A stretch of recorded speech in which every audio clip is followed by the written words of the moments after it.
J'ai l'impression que vous êtes fiers de votre super haine. Génial, nounou. Voilà, il y avait beaucoup de vécu chez Astrid. Il y avait des choses qui étaient assez justes, assez justes parce que voilà, il y a des moments, c'est pas dramatique et il se passe rien, il faut aller voir un spécialiste. Donc c'est pas, je suis assez d'accord. Bon, alors là, du coup, on a besoin de vos lumières à vous en tant que spécialiste des enfants. Vous êtes notre coach parental. Personnellement, c'est une question que je vous ai posée moi, en disant, oh mon Dieu, nous rentrons dans l'âge de l'argent de poche. Comment fait-on? Oui, alors c'est vrai qu'on me demande assez souvent. On me dit à quel âge? À quel âge on commence à donner de l'argent? Est-ce qu'on doit en donner ou on ne doit pas en donner? Comment on en donne? À quelle fréquence? Enfin, ça va, tout va bien. D'abord, on n'est pas obligé de donner de l'argent à ses enfants. Alors, bien sûr, ils vont vous dire, mais oui, mais mon copain, il en a et moi, j'en ai pas. Ça n'est pas vrai. Non, c'est pas vrai. Il n'y en a pas tant que ça, des enfants qui ont de l'argent de poche. Pas tant que ça. Donc ça, c'est pas vrai. Si vous avez suffisamment d'argent, parce que parfois les fins du mois sont un petit peu compliquées, on n'est pas obligé d'en donner à ses enfants.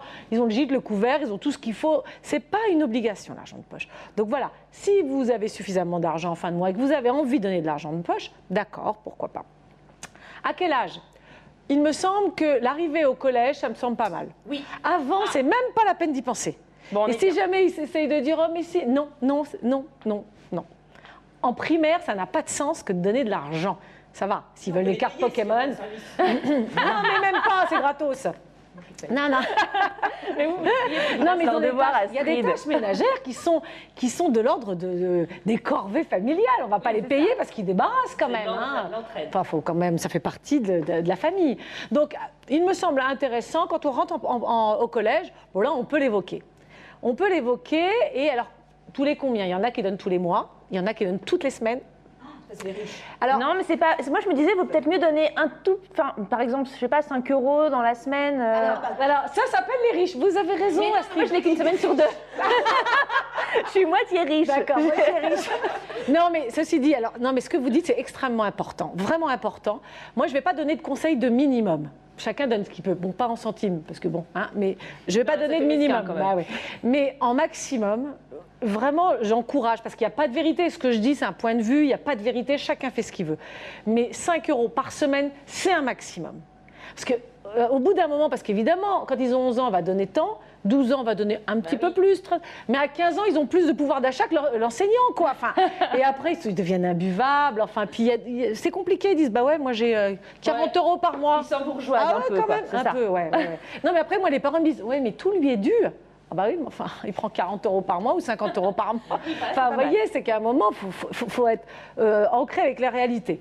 Donc, j'ai encore une question, si je peux me permettre. Est-ce qu'on doit un petit peu intervenir sur l'achat qui est fait avec cet argent de poche? Très intéressant comme question. Vous donnez de l'argent, ils font ce qu'ils veulent. D'accord.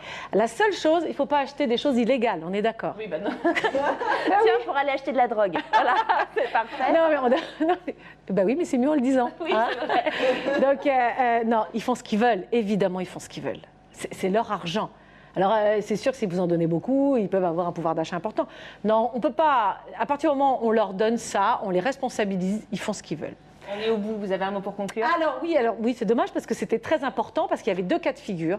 Soit on donne de l'argent et ils gèrent leur argent toutes les semaines, soit on décide que l'argent ne tombe pas du ciel et que personne, sans rien faire, n'a de l'argent. Alors, on peut considérer que votre fille, par exemple, tu veux de l'argent, pas de problème. Il y a tout un tas, des tâches à faire et il y a de l'argent. Si tu fais ça, tu laves les carreaux, tu as 5 €.